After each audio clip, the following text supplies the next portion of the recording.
दाल का हलवा बनाना। आज मैं आपके साथ कुछ ऐसे टिप्स शेयर करूंगा।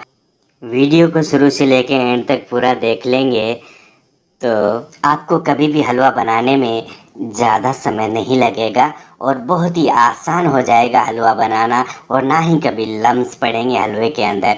तो पहली बार अगर हमारा चैनल देख रहे हैं तो चैनल को सब्सक्राइब कर लीजिए और साथ ही दबा दीजिए बेल आइकन का बटन, ताकि हमारी लेटेस्ट अपडेट आपको मिलती रहे। तो मूंग दाल हलवा बनाने के लिए सबसे पहले हमें जो चाहिए वो मूंग की दाल है। येलो वाली मूंग की दाल, इसको मूंग दाल मोगर भी कहते हैं, पीली दाल भी कहते हैं मूंग की। तो ये मैंने 200 ग्राम ली है।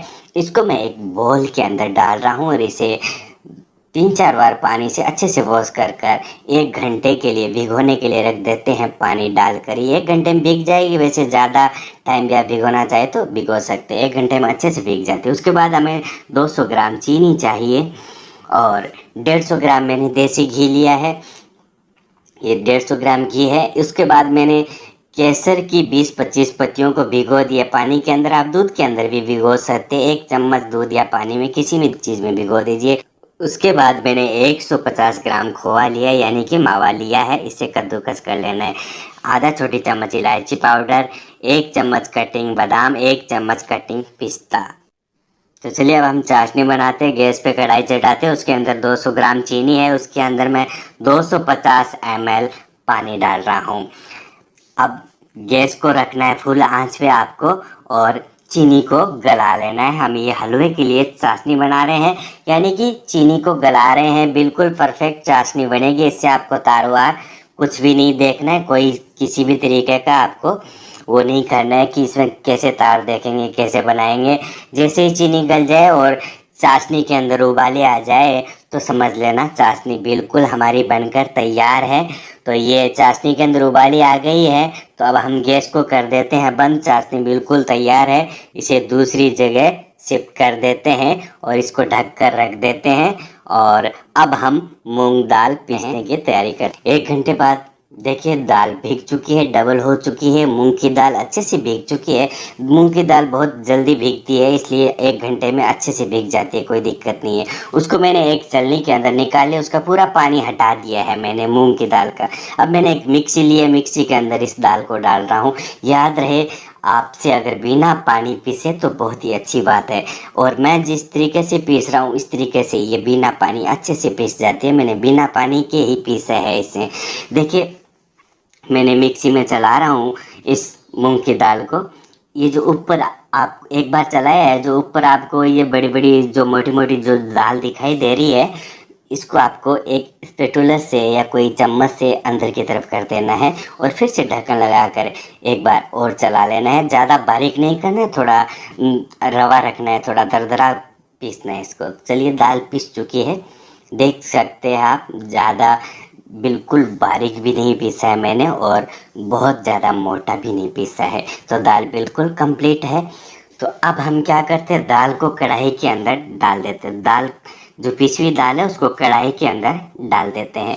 और दूसरे एक मैंने गैस जलाया है, उस पर कढ़ाई चढ़ाई है, उसमें मैंने 100 ग्राम घी डाला है। गैस को रखा है फुल आंच पर। इस घी को आपको फुल गरम करना है, जैसे जब तक धुएं ना निकलने लग जाए, फुल गरम करना है इसकी।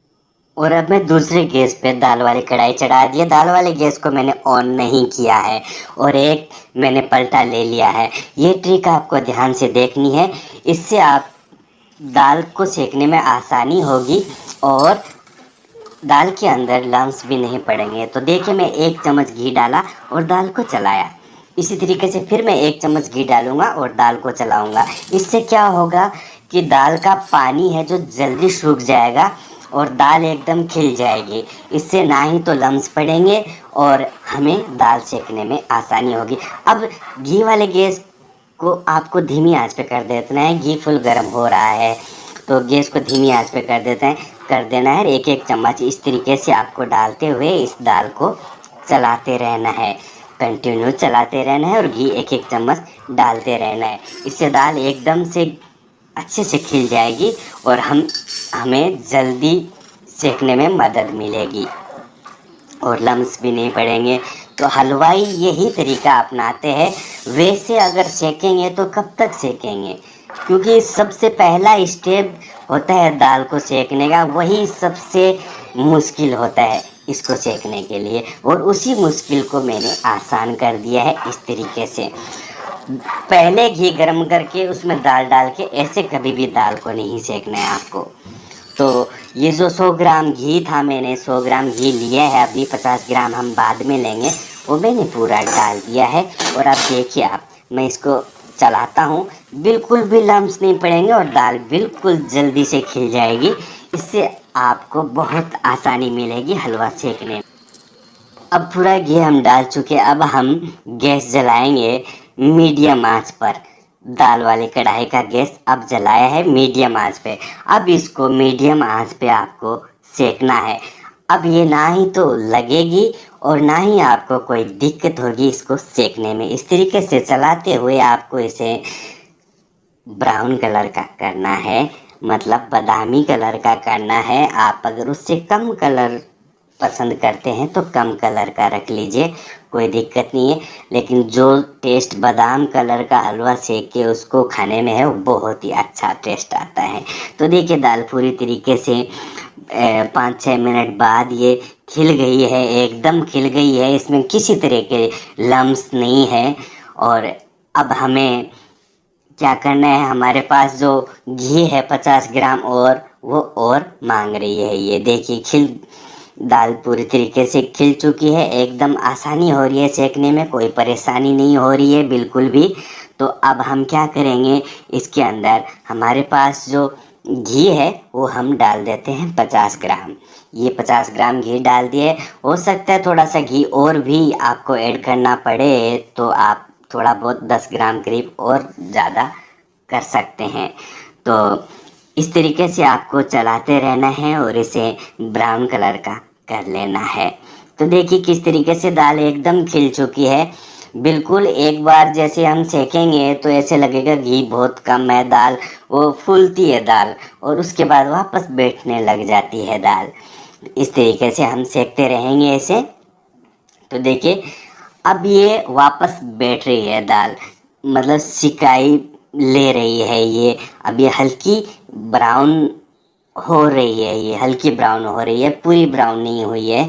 तो अब हम क्या करेंगे, अब गैस को हम दाल देखिए तो हल्की ब्राउन हो रही है, मतलब कम से कम 5-6 मिनट और लगेंगे। तो गैस को हम धीमी आंच पे कर देंगे। इस तरीके की जब दाल हो जाए, घी आपको नज़र आने लग जाए दाल के अंदर, तो आपको गैस को धीमी आंच पे कर देना है।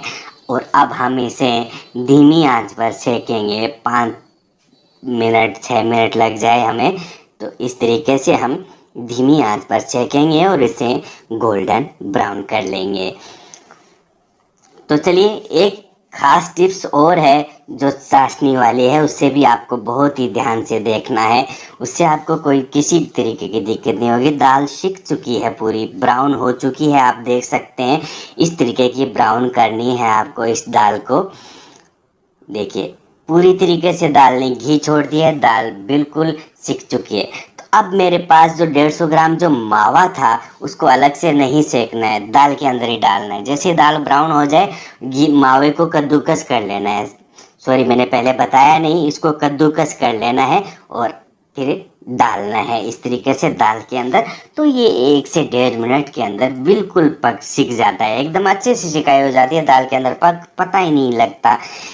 अगर आप मावा पसंद करते हैं खाना या इस हलवे में डालना, तो आप मावा इस तरीके से सेक लीजिए, सीख जाएगा 1 से 1.5 मिनट के अंदर। तो मैंने पूरा मावा 150 ग्राम जो था कद्दूकस किया वो डाल दिया है और वो सीख चुका है। और इस तरीके की कंसिस्टेंसी हो जाएगी मावा सेकने के बाद। तो अब हम क्या करेंगे, हमारे पास जो चाशनी है उसको हम थोड़ा गर्म कर लेते हैं। चाशनी को मैंने गैस ऑन कर दिया है, चाशनी गर्म हो रही है। वैसे भी गर्म थी, वो ज़्यादा ठंडी नहीं थी, ढक के रखा था मैंने। और इस तरीके से अब मैंने दाल का गैस था वो हमारा धीमी आंच पे था, उसे धीमी आंच पे रहने देना है। इस तरीके से आपको चाशनी पिलानी है, इसे थोड़ी थोड़ी इस तरीके से। देखिए थोड़ी चाशनी डालनी है और फिर उसको चलाना है धीरे धीरे। थोड़ी चाशनी डालनी है फिर चलाना है धीरे धीरे, ताकि हलवा चाशनी पीता भी रहेगा और घी भी छोड़ता रहेगा। हलवाई ऐसे ही करते हैं जब वो हलवा बनाते हैं, इसी तरीके से बनाते हैं और बहुत ही टेस्टी बनता है। और ये हलवा 15-16 दिन हम फ्रिज में रख कर भी खा सकते हैं, बिल्कुल ख़राब नहीं होगा, क्योंकि ये चाशनी से बना है, मावा सिक्का है अच्छे से, दाल सीकी है अच्छे से। तो ये आप स्टेप देख रहे हैं मैं किस तरीके से इसे चाशनी पिला रहा हूँ। हलवा बिल्कुल घी छोड़ रहा है और ये चाशनी पीता जा रहा है। इस तरीके से ये पूरी चाशनी पी लेगा। तो ये चाशनी का नाप आपको ध्यान में रखना है, हलवे की सिकाई ध्यान में रखनी है। और इस तरीके से देखिए फिर मैं चाशनी डाल रहा हूँ। और अब हमारे पास जो केसर 1 चम्मच पानी के अंदर भीगी हुई थी 20-25 पत्तियाँ, वो मैंने डाल दी है। अगर आप केसर नहीं डालना चाहे तो आप येलो फूड कलर भी डाल सकते हैं। इससे क्या है, कलर थोड़ा खिल के आता है दाल का। अच्छा, हलवे का कलर जो है ना वो एकदम नेचुरल कलर आता है खिल के। तो फिर से मैं थोड़ी सी चाशनी है वो डाल रहा हूँ और थोड़ी चाशनी मैंने और रख ली है, ताकि मुझे बाद में ऐसे लगेगा कि हलवा टाइट है तो वो मैं और पिला दूंगा इसे। तो ये देखिए इस तरीके से आपको चाशनी डालनी है हलवा के अंदर। हलवा पूरी तरीके से घी छोड़ रहा है, आपको चाशनी धीरे धीरे डालनी है, एकदम से नहीं डालनी है। तो ये थोड़ी सी चाशनी बचा के रखी है मैंने, वो बाद में अगर ज़रूरत पड़ेगी तो मैं डाल दूंगा। अब मैं पिस्ता कटिंग वाले 1 चम्मच डाल रहा हूँ इसके ऊपर, और बादाम कटिंग वाले 1 चम्मच डाल रहा हूँ, और इलायची जो आधा छोटी चम्मच थी पाउडर वाली जो मैंने कूट रखी थी वो मैंने डाल दी है इसके अंदर। हलवा बिल्कुल बनकर तैयार है। तो वो थोड़ी सी जो चाशनी थी वो भी मैंने इसके अंदर डाल दी है। बिल्कुल कंप्लीट है हलवा, पूरी चाशनी पिला दी है मैंने हलवे को। तो दूसरी बोल में निकाल लेते हैं हलवे को। तो मैं उम्मीद करता हूँ आपको ये रेसिपी पसंद आई होगी। अगर पसंद आई है तो वीडियो को लाइक शेयर ज़रूर करें। मैं उम्मीद करता हूँ आप लाइक करेंगे, क्योंकि रेसिपी ही ऐसी है, बहुत ही बढ़िया बनने वाली है। तो आप ज़रूर बनाएं और मुझे कमेंट बॉक्स में कमेंट करके बताएं कि आपको ये हलवा कैसा लगा। तो आप इन सब बातों का ज़रूर ध्यान रखें। मेन चीज़ चाशनी, और चाशनी चीनी और पानी के नाप का, हलवा सेकने का तरीका, घी गरम करने का तरीका, इन सब चीज़ों को आप ध्यान में रख के अगर बनाएंगे तो हलवा बिल्कुल परफेक्ट बनेगा। लम्स या गुठले कभी नहीं पड़ेंगे हलवे के अंदर। तो आप इस तरीके से बनाइए। आप 10-15 दिन इस हलवे को फ्रीज के अंदर रख के खा सकते हैं, कोई दिक्कत नहीं है। और इसे गर्म करने का तरीका ये है कि आप जितना खाए उतना लीजिए, उसमें थोड़ा सा दूध डालिए और कढ़ाई में डालिए और गर्म कर लीजिए, बहुत ही आसानी रहेगी। तो मैं उम्मीद करता हूँ आपको हलवा पसंद आया होगा। तो बना